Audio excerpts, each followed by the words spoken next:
Hey, good afternoon, everyone. Dr. Boghossian here. We are going to jump right back into our new unit of material on ethics that we started in the previous lecture. By way of review, I want to start, before I get into the announcements, just to remind you that where we have started this week is by looking at a series of interrelated foundational questions, which each of the ethical theories or systems that we are going to survey are providing answers to. Question number one is, what is the ultimate basis or foundation or source for morality? And by morality, we mean broadly good and bad, or good and evil, so moral value, as well as right and wrong, okay, our moral actions or obligations or duties. And that question gets a range of different answers. Some theories say that morality is objective, and they cash out that objectivity differently. And by moral objectivity, we mean at a minimum that morality is independent of what any individual or group happens to believe about it. It is not made up or constructed. It's a real part or feature of our objective mind-independent world, like math is, or the external world, or biology, chemistry, right? All the sciences, as well as history, maybe even, that there are facts, right, that correspond to the way the world was or currently is. And so moral objectivism is a view that says morality is like that. There is some moral truth to be discovered by humans, and we can use our reason and maybe our empirical methods combined with reason to uncover or discover that moral objectivity. Other views include moral relativism and moral subjectivism. We talked about both of those briefly last class. Subjectivism says that morality is based solely upon what an individual happens to think or believe. And so whatever my preferences, desires, wishes, beliefs are about morality, that makes morality what it is. It makes those moral claims true. But we pointed out that there's a severe problem with that view. At a minimum, there's no way to resolve interpersonal conflict, right, on moral questions in the social sphere. And more problematic even is that we can't arrange for some kind of common good if moral subjectivism is true. So what we focused our attention on in the previous class was moral relativism, which says the answer to the subjectivist dilemma is to make morality dependent upon what each individual culture agrees on. Okay, whatever a culture adopts as moral or immoral is what holds. And so you can justify your moral beliefs if and only if you can reconcile them with what your cultural norms or mores or beliefs are. Now, we looked at the common argument from moral diversity on behalf of moral relativism last time. We considered some objections to that argument to indicate that it's unsound. And then we looked at 5 additional reasons from James Rachel's for thinking that if relativism is true, there are many problems that arise, right, that indicate that it as a theory is a problematic view that cannot be practiced, right? It's practically not useful. And so we left off last time with the question of, is there a better way to think of morality? Should we move to some kind of objectivism? And so from here on out, for today and the next few lectures, we're going to look at different kinds of moral objectivism. We even watched a short TED Talk last time where Sam Harris, who is an atheist, believes that morality is objective. It's something that depends on the well-being of conscious creatures. That is, facts about what helps us flourish as humans and maximize our well-being. Those facts indicate moral goods, moral truths, what's right and wrong. And we can discover those through reason and science. Today, we're going to look at a very different view from Harris's, although we'll come back to something like Harris's view, and that is the view of divine command theory. So without further ado, let me pull up the slides and share the screen with you, and then we'll jump right in.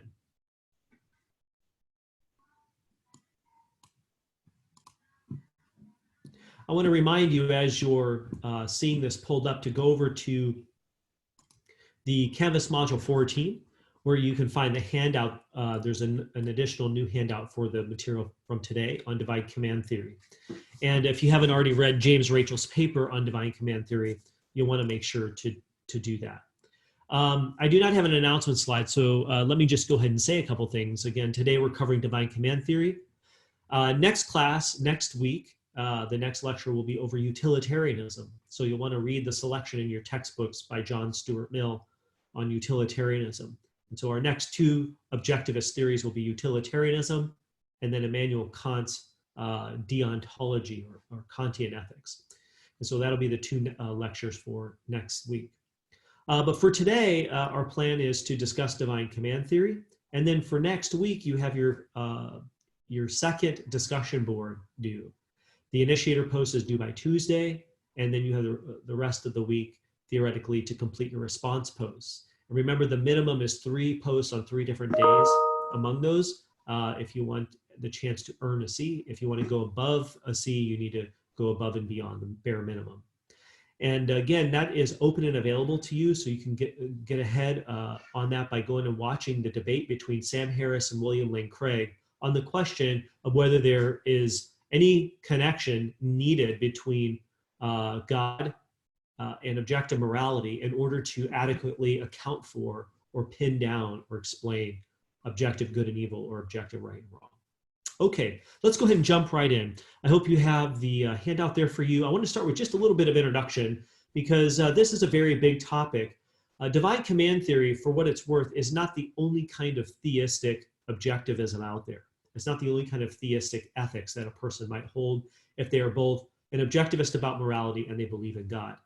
Just to give you a couple indications of other theories that you could think about or reconcile, let's say, with theism, would include natural law theory, which we will not discuss, or some kind of virtue ethics, which we will probably discuss in a couple weeks, some kind of deontology. Divine command theory is a deontological view, but you could be like a Kantian or a W.D. Ross deontologist and a theist. But you could also hold to some kind of, let's say, there are theists who are Platonists about morality and so on. So there are lots of options, but we're going to talk about divine command theory because it's a very common view here in the West that has lots of representatives among the monotheists in Judaism, Christianity, and Islam. And this is probably the most common. If I ask a class like yours, if people believe that God and morality have a connection, for those that say yes, they would probably often bring up divine command theory. And divine command theory is not a monotheistic sort of invention, let's say. It goes all the way back to the ancient Greeks in Plato's philosophy, if you will, or Plato's dialogues. And we're going to interact with part of one of those dialogues today called the Euthyphro dialogue. And Euthyphro and Socrates have a dialogue about whether the gods, since they're polytheists, the gods have any bearing on morality as it is. But before we get there, I want to focus us on a monotheistic kind of spin on this today because of where we find ourselves in our immediate context, with monotheism in the West being kind of the dominant version of theism, although there are some polytheists out there. So I'm going to take the kind of Euthyphro issue up a little bit later, but put it in a monotheistic light. And so today, let's kind of get on the board some of the minimal things, again, that monotheists believe about God's nature. This should ring a bell to you because when we were, in a couple of units ago, when we were talking about whether or not God exists and looking at arguments on either side of that debate, we had some of these things on the table for what at a minimum would have to be part of God's nature or descriptive of God's nature for such a being to exist. And so here we go. All monotheists believe, right, as a kind of classic picture, that God is the creator of everything other than himself. Okay, he is the creator of everything other than himself. And what that means here is not creationism, like in the debate between evolutionists and creationists. Creator is a generic term just to mean that God has brought about everything that exists other than himself, because he is a necessary self-existent being who depends for nothing on his own existence. He just exists eternally from the resources of his own being, right? And so if there's a world like ours that's actualized and real, then God is the explanation of that, okay? He has created it, brought it about, caused it, or something. All right, number two, God is fully rational. Now, some of the attributes maybe we talked about in previous classes that tie in here would be God's knowing everything, his omniscience. He knows all and only truths, all there is to know. And he's a rational being, so he avails himself of his knowledge to act for reasons. Now, we humans may not be privy to those reasons, but whatever God does, he does for at least some reason that he's privy to. Number three, God is a morally perfect being, right? He is good. He's essentially good. He can't fail to be morally perfect or complete and whole. There's no moral defect in God. And some important attributes that tie in here would be mercy, love, kindness, and so on. And so, again, all monotheists, Judaism, Christianity, Islam, hold to at least these three.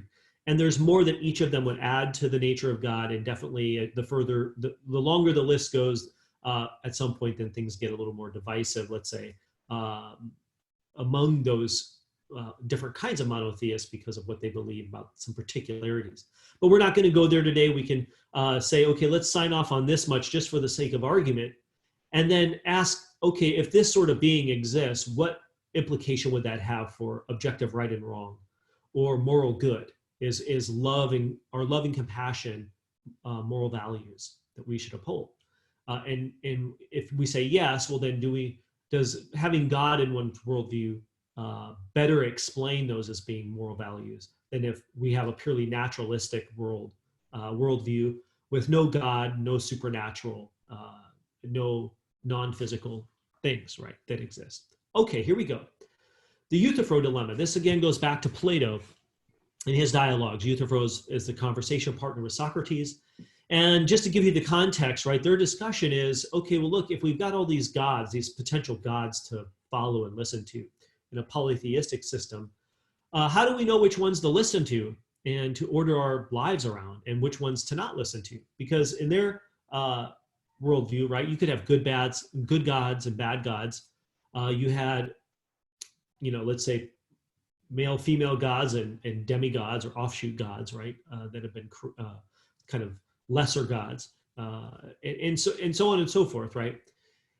So that'd be one question: which gods do you listen to? Then the other question is, well, if the gods that once we figure out which ones to listen to, if the gods have some bearing on what makes morality what it is, well then, is morality what it is because of what the gods have to do with it, or do the gods have something to do with it because of what it is? Okay, and that's one way to state the question. The way we're going to state it today in monotheistic terms is a little bit different, but it'll have the same meaning. To get this on the table, let's give you some things that many in our culture who are from monotheistic traditions believe that God has revealed his moral will in something like the Ten Commandments. And so Judaism, Christianity, Islam have similar and some different renditions of each of these. And if you want those passages from the Quran or the Bible, the Hebrew or Christian scriptures, I'd be happy to supply those for you. But let me just put these out here. Again, this is not an exhaustive list from those sources. It's just a sampling to get us going. All of the monotheisms believe that there's an ethic about moral versus immoral killings, or morally justified killings of human beings, like in self-defense, versus killing here, don't kill is murder. Don't take an innocent human life. Don't steal, okay? The theft of private property is wrong, and so you should refrain from stealing. Adultery, so there's prohibitions about marital infidelity or relational infidelity. You are to be faithful to the person that you are in a committed relationship with. And in these contexts, it's going to be the context of marriage, not like a dating relationship. But nonetheless, right, this comprises a part of a sexual ethic for them. Sex is for marriage, right, and procreation, and you should not go beyond that covenantal, committed relationship and have sexual relations with someone else. Number 4, tell the truth, right? We have obligations to tell the truth, to not lie. And again, lying by definition is the intentional telling of a falsehood. Withholding information is not lying, or telling part of the truth is not lying. But telling a falsehood, right, is lying. And so you shouldn't do that. When you get over to the Christian scriptures, you get something like love God with your whole heart, soul, mind, and strength, and love other persons such as yourself. We have a natural care for, love for, promoting of the good of ourselves typically, and we're supposed to have that same kind of care and promoting of the good of others within our effective grasp, let's say, or effective touch, and that we can have effective power over in some ways, right? But then the real hard one for a lot of people is that Jesus of Nazareth told his followers to love even their enemies, to promote their good.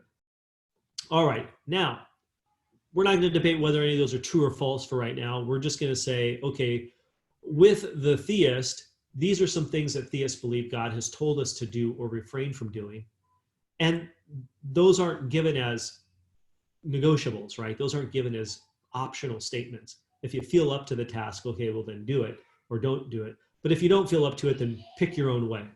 No, these are seen to be absolute, morally absolute. They're non-negotiable, they're inflexible, and they're objective, right? They're binding because they weren't made up by a culture, American culture or, Egyptian culture or what have you. And they're not based on what any individual happens to think. And so they're binding on all humans in all places and times. Now, if that's true, if we give the theist that much, that God has expressed these things, revealed these things, and we can know them to be true on the basis of, let's say, divine revelation and authority of that revelation, that opens the theist up to a problem, okay? Because what seems to be going on here is that God has issued these moral commandments, and we're to obey them and not veer from the path there, right? But that opens them up to a logical dilemma. That's what a dilemma is here. We're talking about a constructive dilemma in logic. And a constructive dilemma is where there are two ways to understand, okay, two really different ways to understand the meaning of a phrase or what it is we're arguing. And either one you adopt leads the theist into a position intellectually and really theologically that they don't want to be in. And so then the implication is if both routes lead to an unwanted theological and moral conclusion for the theist, well, then they should abandon the project of trying to connect God to morality, or at least God to divine command theory or something like this.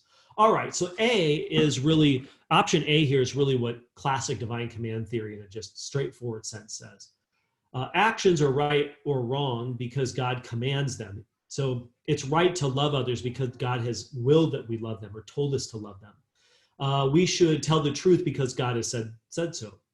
Whereas option B says he commands or wills what's right because those actions are right. So in other words, God knows something about love and compassion and kindness and truth. And so he knows that those acts are right in themselves. And so he's told us about it because maybe we wouldn't have known otherwise had he not let us in on it. Or maybe we could have known otherwise, but we've done something to sort of murky our cognitive faculties, right? And perceptual faculties or something like this.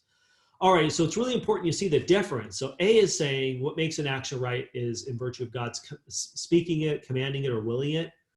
Whereas B is there's something about the action themselves and God knows that about the action and then therefore tells us about it and wills it on the basis of what's right or wrong in and of itself. All right, now what are the problems for either option? Let's take option 1 or option A. That's really to embrace divine command theory and say that what makes morality objective is that God has commanded it to be what it is. Actions are right because God has told us, tell the truth, don't cheat on your spouse, love God, love others, love your enemies, honor your parents, etc., etc. But problem number 1 with this is often called the arbitrariness objection. God's commands seem to be arbitrary if divine command theory is true. And again, arbitrary here means that God has given these commands and there's no real reason, okay, that he's given these as opposed to their logical opposites. And so arbitrary, right, is like, or at least whatever reason we can find it is an irrelevant reason. So to say that, well, we shouldn't murder because God said so isn't necessarily a relevant reason. Or if we say, well, why has God told us not to take innocent life? well, there isn't an answer beyond God said so, right? And that just goes into a circle. And so it looks like he just sort of arbitrarily selected this list of commands, and we might ask, well, why didn't he select the opposite? Like, it's okay to take innocent life. It's okay to lie sometimes. And if there's not a reason, right, independent of God's commands, let's say, well, then God's commands are arbitrary. They're not, there isn't any reason he's selected the commands he's selected to express versus some other set of commands.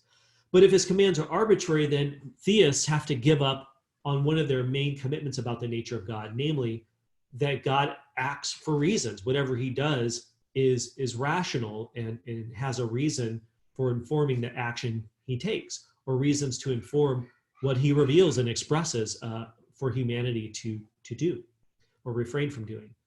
And so that would be a problem, right? Because if theists now have a God that is an irrational God, that opens them up to all sorts of things, like God not having reasons for allowing certain things to happen. Think back to the problem of evil. That'll come up here in a bit. And it would just seem to be that you have a God who's being a God sort of helter-skelter and doesn't have reasons at his disposal for acting. And that would be strange. Worse yet, let's suppose the theist says, well, look, the reason God gave this list of 10 commands versus the opposite, saying that you could lie whenever you want, or cheat on your spouse, or kill if you feel up to it, is because, well, he's God, and had he chosen the opposite list, we would have to obey that. And so the way to say that, to try to maybe deal with arbitrariness, is to say, well, God can say whatever he wants, and it's our job to sit down and shut up and just get along for the ride. And if we do that, well, then, yeah, he could have commanded the opposites, but then it's our job to obey. But the problem with that, right, is to say, well, look, if God really could tell us to rape or murder or steal or cheat on whoever we want, and that would not only just be allowed, it would actually be a moral obligation, then what we have here, this seems to compromise God's moral perfection, because we would be then living in a world where we could know that certain things are clearly objectively morally wrong, because we know it happens to a person who is sexually violated in that way, or when an innocent life is taken, what it does to not only the victim who cannot be returned to us, right, but to their family and to society. It would be really strange that we could live in a world and rationally analyze the wrongness of those acts, but then God would tell us to do those, and that seems to be inconsistent, right? Morally inconsistent, logically inconsistent. Seems to be pretty clearly unbecoming of a morally perfect being to tell us to do things that are clearly morally wrong. And so the deep problem here, which is maybe even worse than arbitrariness, is this compromises God's moral goodness and perfection because of this inconsistency. But then that compromises things like, well, why would you trust a God or worship a God who's not morally perfect? For all you know, we know he's just a little bit better than something like a cosmic Hitler. And this was Stephen Law's concern. We didn't watch the debate, but the link is there in Canvas. He calls it the evil God challenge. Maybe God really is just maximally evil, right? And the intuition that everyone has is that if God is to exist, like, that's not God, right? God is an honorific title that picks out a worship-worthy being, and a being who's a good candidate for arranging your life around who this being is and what sort of call this being places on our lives. And that's a call to goodness and love and virtue and so on. And so this is a high cost, right? It would be a high cost for a theist to just sort of dig in their heels here and say, well, no, God can do whatever he wants, even if that's really bad. It's our job just to do it. And most theists don't want to give that up.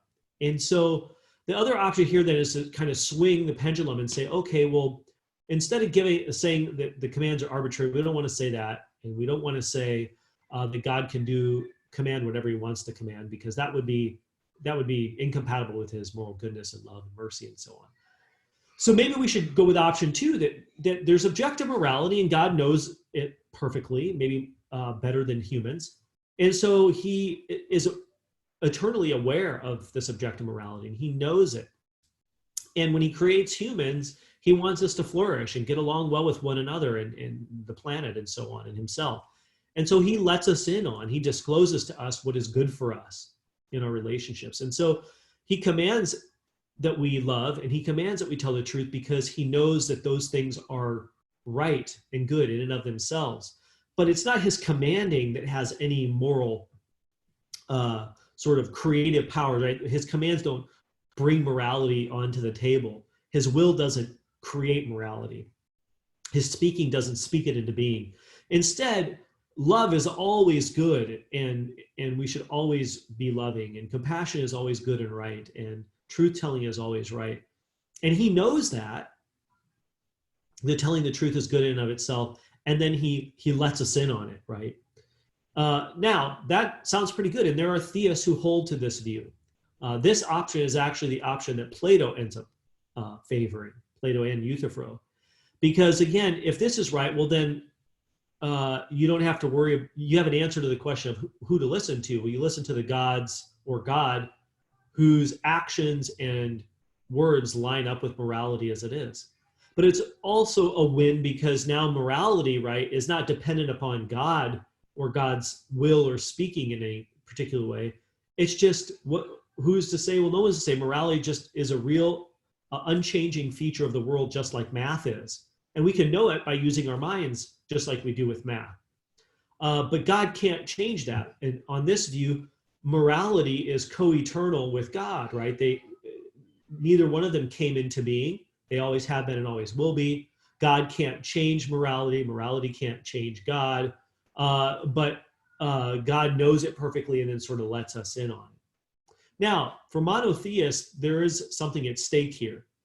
They could go with that. There are Christian Platonists and Jewish Platonists and Muslim Platonists who kind of have this view.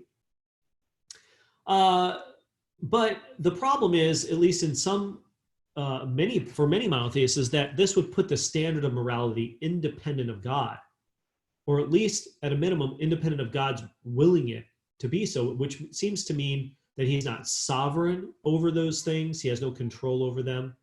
And this means that there's a whole bunch of stuff that he has had no creative choice with respect to. He didn't bring morality into being. It just always has been. And for Plato, in addition to that circled word morality, is you would have math as eternal and unchanging, and logic. And so there are all these necessary eternal truths that God has no say over, right? No bearing over. On one hand, it's good news, right? Because not even God can make 2 + 2 = 5, right?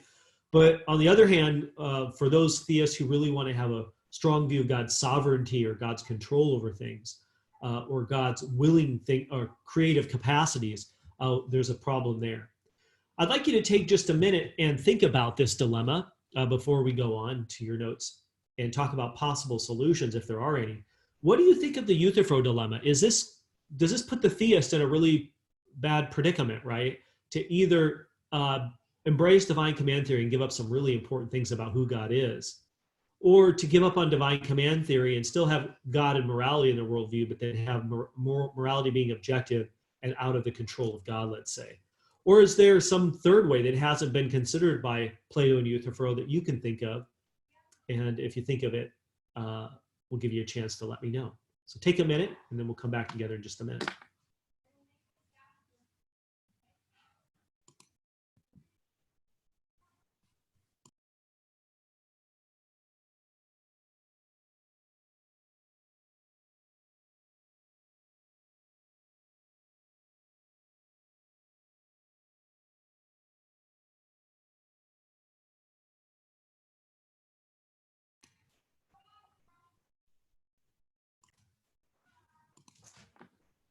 Okay, I want to continue here.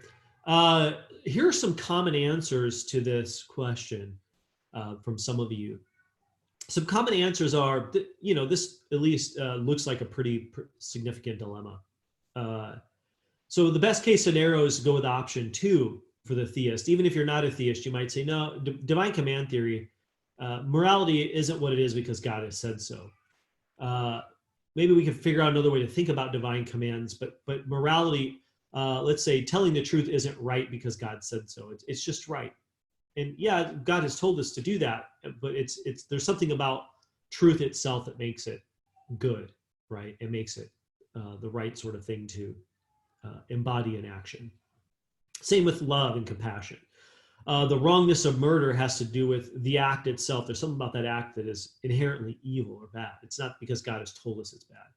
But then that seems to go with option two. Now, the attraction to option two for many students is that it's a win for everybody, right? You can have objective morality and believe in that, that it's independent of the physical world, so to speak. And you can accept that picture even if you are an agnostic or an atheist. Now, you'd have to let some non-physical things, non-natural things into your worldview, let's say, but they're not supernatural. They're just non-physical, non-natural. They're abstract. And math is that way. And so you might say, okay, well, math, morality, that's fine. And there are some people like that. There are some secular Platonists out there. And so that wouldn't be a totally bad thing to have. And then the theists win too, because they can believe in God, but the non-theists don't have to. And we can kind of all have this objective morality that we're trying to uncover. Now, Sam Harris is not a Platonist, okay? He's a utilitarian of a kind, even though he didn't use that word. And he's trying to bring morality out of the cloud, so to speak, or out of the non-physical realm and make it natural, right? But you could keep option two. But there is a third way, and some of you have kind of given some elements of a third way, and it goes back to some ancient thinkers such as Saint Augustine in the 3rd to 4th century, and Thomas Aquinas in roughly the 12th, 13th century. So these are committed theists. They believe God is a necessary being and exists. But they also believe morality is dependent upon God, but they're not divine command theorists. And add to that even something more interesting, they still believe that you should obey commands if you're a theist, or even if you're not. So we're going to look at this. Well, what is this third way, this way out of the dilemma? And then what do you do with divine commands on their view? How do you understand them? All right, here's Aquinas. Aquinas says, for starters, if God exists, that third thing we talked about, non-negotiable about what God would have to be like, is that God is essentially good. He's essentially morally perfect. That's an important word. That means the very nature of God is goodness. God can't wake up one day and just decide to not be good. If God exists, he by very nature is good. Just like a square by its very nature has 4 sides, let's say. Okay, so God is essentially morally perfect. Now, if that's right, then a morally perfect being cannot, and you should circle and underline that word, underline, circle, cannot. It's not just that God doesn't do what's bad or evil. That's true, he doesn't. But if God is morally perfect, then logically, a morally perfect being can't will what's evil or bad. And so part of Aquinas' response to the objection to divine command theory of God being able to command bad things, well, the answer is no, he can't do that. He couldn't make rape good or moral good, murder right, or love optional. Okay, if God is good, whatever he commands, whatever he wills, has to flow from that good nature. And so he can't will something evil. So the first conclusion then is he can't command or will evil. That's inconsistent with his nature. So notice here that if God commands anything at all, or God acts in any way, right, to create, whatever he does has to be good. And whatever he commands has to be good. It has to be consistent with his nature. So if you're wondering, well, hey, did God really say this or that? Or could God command this or that? You have to take into account the kind of world we find ourselves in, and then reflect on the nature of God and ask yourself, well, is that inconsistent with the nature of God? And so God creating moral beings, right, that are traumatized, right, if they're forced into a sexual encounter, that's inconsistent with God's nature. He couldn't make that okay. Same with murder, okay? Same with lying, and so on. Oops. Number 4, then, the second conclusion, what follows from this is right and wrong, so hang with this, right and wrong are in some sense, they are independent of God's will, but they're not independent of God himself. So here's where the third way comes in. So let's go back to the 2 circles I had. You've got God, you got God. And this is Plato's view. You got God, and then you've got morality in separate spheres. They're co-eternal. They don't change. No one can change either one. What Aquinas has effectively is doing here is he's saying, no, you know what we can do is we can actually collapse the circles into one. And so morality is grounded in the very nature and mind of God. God's very being is good. So if God exists, you already have morality. So you don't need a God who creates morality. Sure, he creates everything other than himself, but morality is a non-created thing. Okay, moral beings, human beings are created, but morality exists prior to the universe. It exists prior to humans. And that's because God, if he is necessary and exists necessarily and is a moral, good being, essentially, then you already have moral value on the table. And you already have God who is love, right? A moral being, that already exists. And let's just add in here for a little extra on Plato's view, right? You can put math in there too. Math are eternal, are ideas in the mind of God or something like this.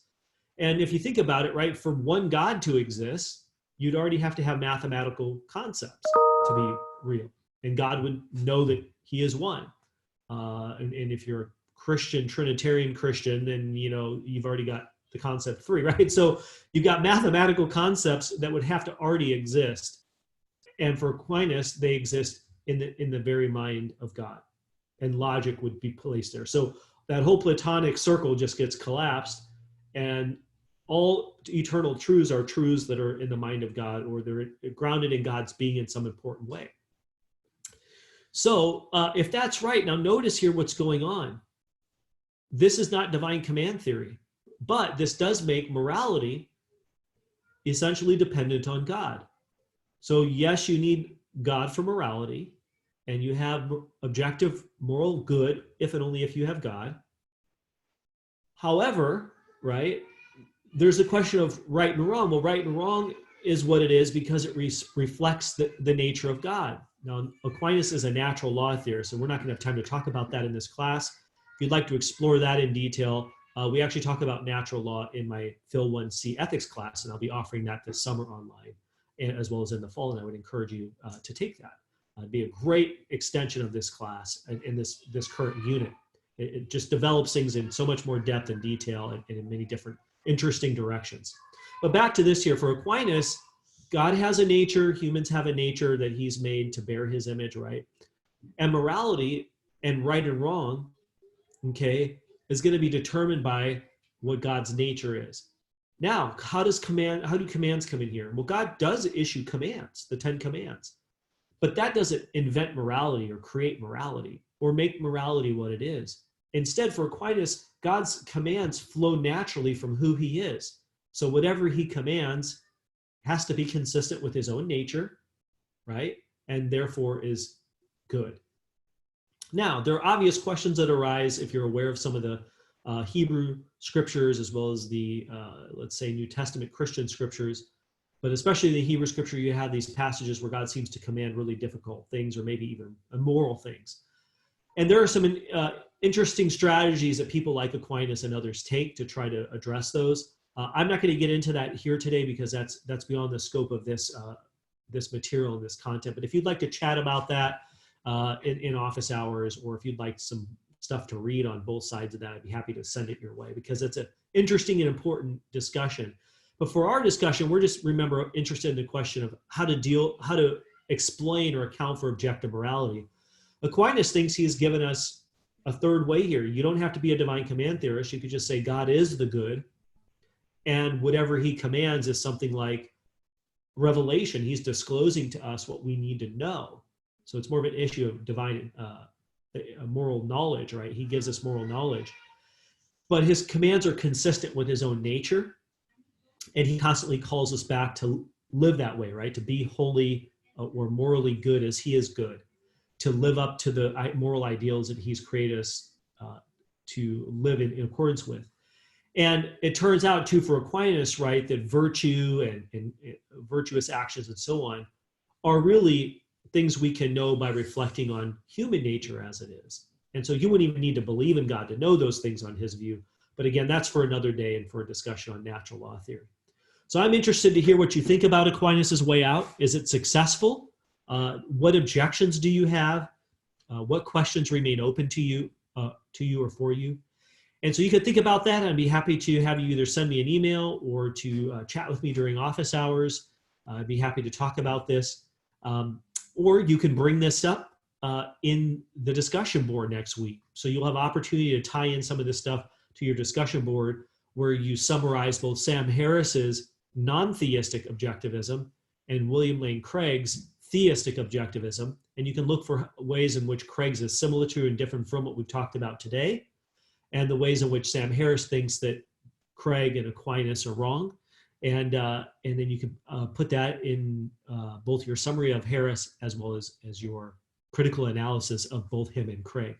So I'll look forward to reading those next week. Have a great rest of the week. I'll see you next time.